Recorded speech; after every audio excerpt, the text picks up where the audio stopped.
Can you describe the impact your three Swedish defensemen have on this team, and more specifically out here while you're in Stockholm, the leadership you might look to from them?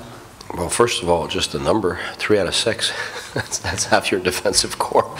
Obviously, Eric, which is the best defenseman in the world. I think when we added Oduya, it was because of his experience and being able to manage top 4 minutes and winning the cup and bringing in more leadership qualities.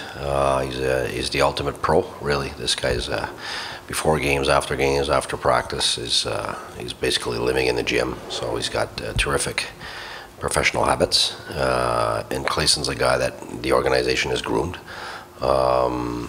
He deserved last year to stay with us at some point, and by the end of the year in the playoffs, he was a big contributor for us, and we started the year this year definitely giving him a top 6 role, and he's been doing very well with it.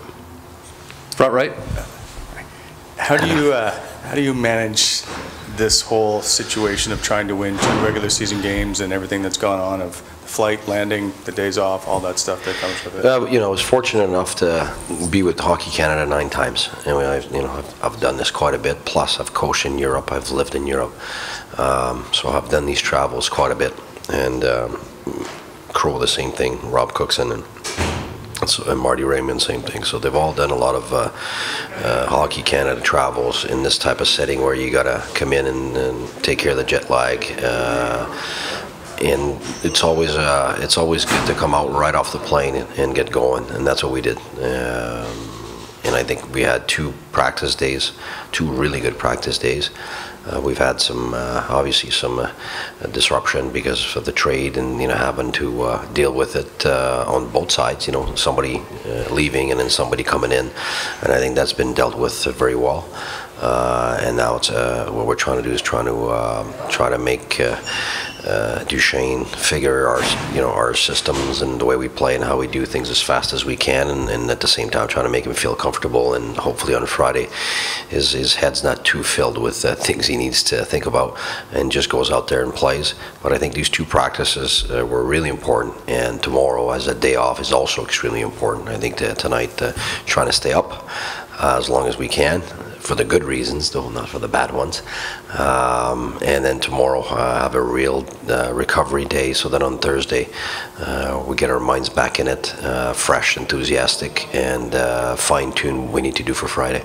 Speaking of Matt Duchesne, you'd like to keep Pajot and Hoffman together for most part, so yeah. Why did you decide now to put Hoffman, obviously with arguably your best center? Obviously you want to surround a player like Douche with the best players possible, and Hoff is a first-line guy. That's what he's become. And since Boucher and Stone are clicking so well, we don't want to touch that. So we're hoping to be able to create another pair with Douche somehow. Is it Hoff? Is it Bobby Ryan? Is it Zingle? Those guys? We'll see as we move along. But the only way to do that is trying it. I already know what Pager, Pye, and Hoff gives us. That's a secure thing that we know we can get back to any time. But what we don't know is how Douche is going to fit in with certain guys, and how we can maximize his strengths as a top centerman. So I think right now he's a fast guy. He needs fast guys with him. He's terrific, as you saw today in practice. I mean, his hands are unbelievable. His qualities down low at being able to twist the opponent and force himself in and attack those seams going inside, which is our identity, and we want it to grow in that identity. And he's certainly going to come and help with that identity. And I think with Hoff being able to hide and loading up for that weapon that he's got, I think that could work. But hey, if it doesn't, I've seen it before. It doesn't mean 2 good players click together. That's just a chemistry thing, and we'll see what that takes us after. We'll do 2 more questions. Sergey on the left. Hey, Coach.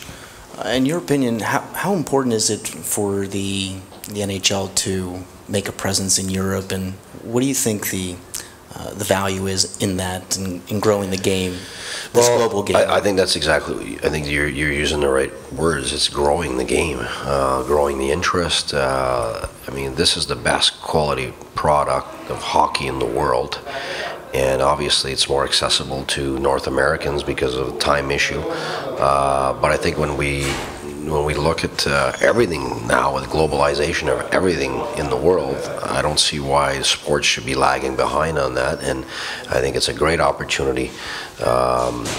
Especially the fact that they're real games. You know, when they're exhibition games, you know, it doesn't have the same feel and the players, but this is a game that matters and that counts, so you're definitely going to get NHL product. And I think, you know, the entire world can benefit from having NHL players come in and be able to be closer to the product. I know that when I was coaching in Europe, you know, I enjoyed being there. It's a different world. There's a lot of things that are different, and I think it's great for NHLs to be to have that opportunity to travel and see how things are done somewhere else. And it's the opportunity just as good also for people to be able to tap into the best league in the world, which I believe is the best sport in the world. So I think that's just a natural evolution of our league, and I think our league's done a terrific job of being able to set up these games, and this is an opportunity also for our players, Swedish players. I think they're excited. I know that they're very excited, and I'm excited for them and with them. And I've coached here at World Championships before. I've been here with my Swiss teams and my Canadian teams at different levels. So it's personally, I think I love it. It just brings me back when I had a little less white hair and makes me feel better. Last question, front right, Bruce. I was just going to ask you, Gate, what do you think this does mean to guys like Carlson and Clayson and Oduya to have this opportunity to come home at this time of year and play meaningful games? You know, I think there's probably a lot of pride in those guys. First of all, you know, they're NHL players. They're idols for I'm sure a lot of the Swedish players and in the normal population too. And I think the fact that you're able to come back and in a sense kind of give back to the people that have groomed you and where you were born, and I think it can't be more exciting than that. Talking to Eric today, and he's very, very excited. Like I've seen him like that in playoff games where, you know, he just feels this is an important moment, and I think that it's a very important moment for not just the Swedes, but I think the NHL. But I think those guys have the mentality. They're such good people. They want to give back, and I think that's their opportunity. Come here and thank their people for you know, being who they are, where they were born, and groom them. And I think it's a reward for everybody.